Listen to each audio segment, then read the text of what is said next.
Gautam Buddha story 1। जीवन में सब्र का महत्व। ये कहानी बहुत ही पुरानी है। उस समय महात्मा गौतम बुद्ध पूर्व भारतवर्ष में घूम घूम कर बौद्ध धर्म की शिक्षाओं का प्रसार कर रहे थे। धर्म प्रचार के सिलसिले में वे अपने कुछ अनुयायियों के साथ एक गांव में घूम रहे थे। काफी देर तक भ्रमण करते रहने से उन्हें बहुत प्यास लग गई थी। प्यास बढ़ता देख उन्होंने एक शिष्य को पास के गांव से पानी लाने के लिए कहा।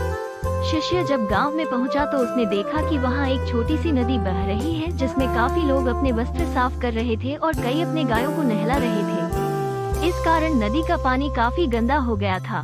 शिष्य को नदी के पानी का ये हाल देख लगा कि गुरुजी के लिए ये गंदा पानी ले जाना उचित नहीं होगा।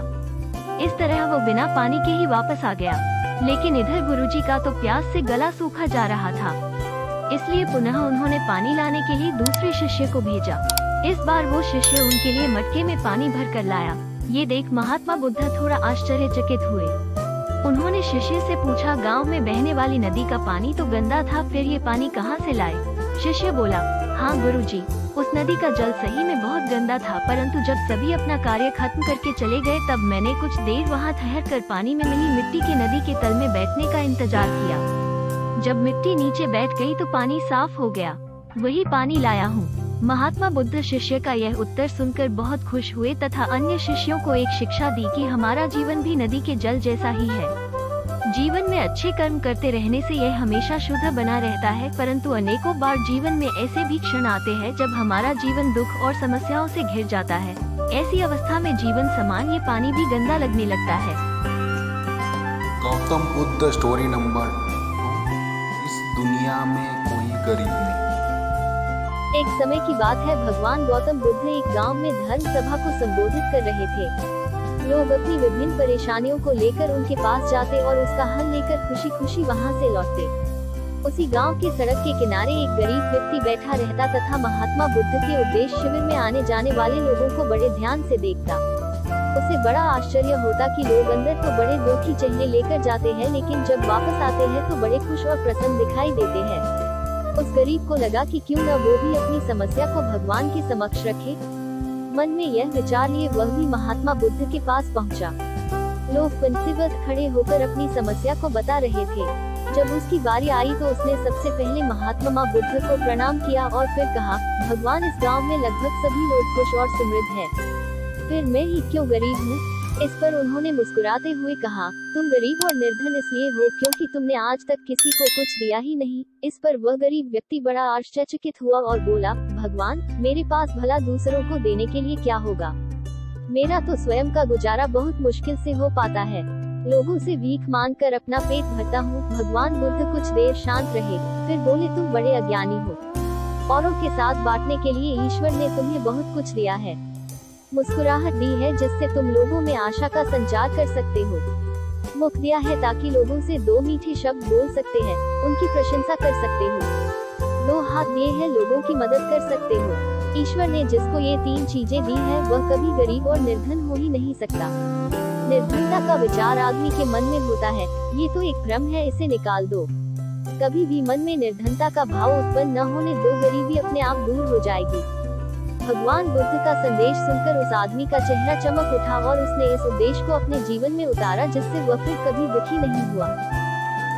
भगवान गौतम बुद्ध स्टोरी नंबर 3। अपने दुखों का कारण आप ही है। भगवान बुद्ध एक नगर में घूम रहे थे। उस नगर के आम नागरिकों के मन में बुद्ध के विरोधियों ने यह बात बैठा दी थी कि वह एक ढोंगी है और हमारे धर्म को भ्रष्ट कर रहा है। इस वजह से वहाँ के लोग उन्हें अपना दुश्मन मानते थे। जब नगर के लोगों ने बुद्ध को देखा तो उन्हें भला बुरा कहने लगे और बदुआएं देने लगे। गौतम बुद्ध नगर के लोगों की उलाहने शांति से बिना बोलने सुनते रहे, लेकिन जब नगर के लोग उन्हें बोलते बोलते थक गए तो महात्मा बुद्ध बोले, क्षमा चाहता हूँ, लेकिन अगर आप लोगों की बातें खत्म हो गई है तो मैं यहाँ जाऊँ? भगवान बुद्ध की यह बात सुन वहाँ के लोग बड़े आश्चर्यचकित हुए। वही खड़ा एक आदमी बोला, ओ भाई, हम तुम्हारा गुणगान नहीं कर रहे हैं, हम तो तुम्हें गालियाँ दे रहे हैं, क्या इसका तुम पर कोई असर नहीं होता? बुद्ध बोले, आप सब मुझे चाहे जितनी गालियाँ दो, मैं उन्हें लूंगा ही नहीं। आपके गालियाँ देने से मुझ पर कोई असर नहीं पड़ता जब तक कि मैं उन्हें स्वीकार नहीं करता। बुद्ध आगे बोले, और जब मैं इन गालियाँ को लूंगा ही नहीं तो ये कहाँ रह जाएगी? निश्चित ही आपके पास। मित्रों, बुद्ध के जीवन का ये छोटा सा प्रसंग हमारे जीवन में एक नया परिवर्तन ला सकता है, क्योंकि बहुत से लोग अपने दुखों का कारण दूसरों को मानते हैं, जो कि अच्छी बात नहीं है। ऐसा कर हम स्वयं के लिए गड्ढा खोद रहे होते हैं। ये सब हम पर निर्भर है कि हम लोगों के नेगेटिव बातों को कैसे लेते हैं, उन्हें स्वीकार कर रहे हैं या नकार रहे हैं। भगवान गौतम बुद्ध, स्टोरी नंबर 4, अहंकार का उपकार। महात्मा बुद्ध के पास सेठ रतनचंद दर्शन को आए तो साथ में ढेरों सामग्री उपहार स्वरूप लाए। वहाँ उपस्थित जन समूह एक बार तो वाह वाह कर उठा। सेठ रतनचंद का सिर तो गर्व से तना जा रहा था। बुद्ध के साथ वार्तालाप प्रारंभ हुआ तो सेठ ने बताया कि इस नगर के अधिसंख्य चिकित्सालयों, विद्यालयों और अनाथालयों का निर्माण मैंने ही कराया है।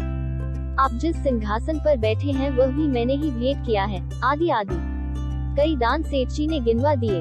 सेठ जी ने जब जाने की आज्ञा चाही तो बुद्ध बोले, जो कुछ साथ लाए थे सब यहाँ छोड़कर जाओ। सेठ जी चकित होकर बोले, प्रभु, मैंने तो सब कुछ आपके समक्ष अर्पित कर दिया है। बुद्ध बोले, नहीं, तुम जिस अहंकार के साथ आए थे उसी के साथ वापस जा रहे हो। ये सांसारिक वस्तुएं मेरे किसी काम की नहीं। अपना अहम यहाँ त्याग कर जाओ, वही मेरे लिए बड़ा उपहार होगा। महात्मा बुद्ध का ये कथन सुनकर सेठ जी उनके चरणों में नतमस्तक हो गए। भीतर समाया हुआ सारा अहंकार अश्रु बनकर बुद्ध के चरणों को धो रहा था। अगर आपको यह वीडियो अच्छा लगा तो प्लीज लाइक, शेयर और सब्सक्राइब करना ना भूलें।